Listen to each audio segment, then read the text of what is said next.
Hello students, so today I will continue again with present tense, and the third part we are going to do in this video number 8, that is present perfect tense. So present perfect tense, let's know the uses. To express a recently completed action, which I have just mentioned here also, something which you have just completed, there we use present perfect tense in the language. So the first example we form here is I have just finished my work.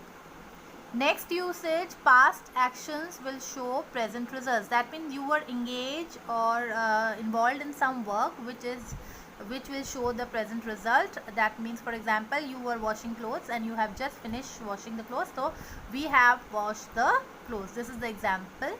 Next, it also shows past events for which time is not mentioned. That means something which has happened in the past and for which the time is not actually mentioned. They have known each other for years. This is the third example. So let's now do the forms of the present perfect tense. So till now you are very much aware of the forms. In every tense which we have been doing, we have been using these forms: affirmative, negative and interrogative. So let's know the rules of the first, affirmative. The first basic thing which you need to know is that has, have are the auxiliary verbs or the helping verbs which has to be used here in present perfect tense. And then the most important thing is you have to use V3 form of the verb. And in all the perfect tenses, whether it is present, past or future, in perfect tense you have to use V3 form of the verb. So the first is affirmative, subject plus has or have. Has will be used with singular subject and have will be used with plural subject. So let's see the example here for the affirmative sentence. Sanjay has done his work. So Sanjay is singular and we have added has with him. And see the third form of the verb, that is do, did, done. So done is the third form of do. So you can understand here that we are taking first is the subject, then according to the subject we have put the verb here, and the main verb is the third form of the verb, that is done, and then again you have written the object.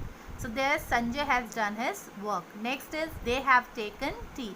Have has been used because here the subject is plural, and it is take, took, taken.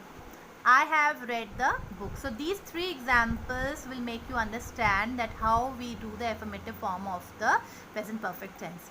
Then again, taking these sentences only, I have made them negative. First let's see the rules. Nothing, it is just that you have to add not extra to the same affirmative sentences. Subject plus has, have plus not plus V3 plus object. Has or have according to the subject. So let's see the negative here. Sanjay has not done his work. They have not taken tea.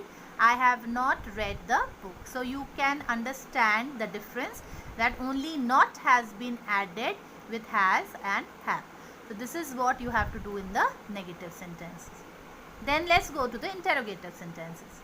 Now again we put the helping verbs in the first place, then the subject, then the third form of the verb, object, and then the question mark. Everywhere in the interrogative sentences you have to put a question mark at the end of the sentence. See the example. Has Sanjay done his work? You can see the affirmative sentence and you can make out the difference here. Has Sanjay done his work? Next is, see this sentence and then again changing into interrogative. Have they taken tea? Again third sentence, change it into interrogative. Have I read the book? So once you go through this video 2 or 3 times, you will understand how I have made the changes.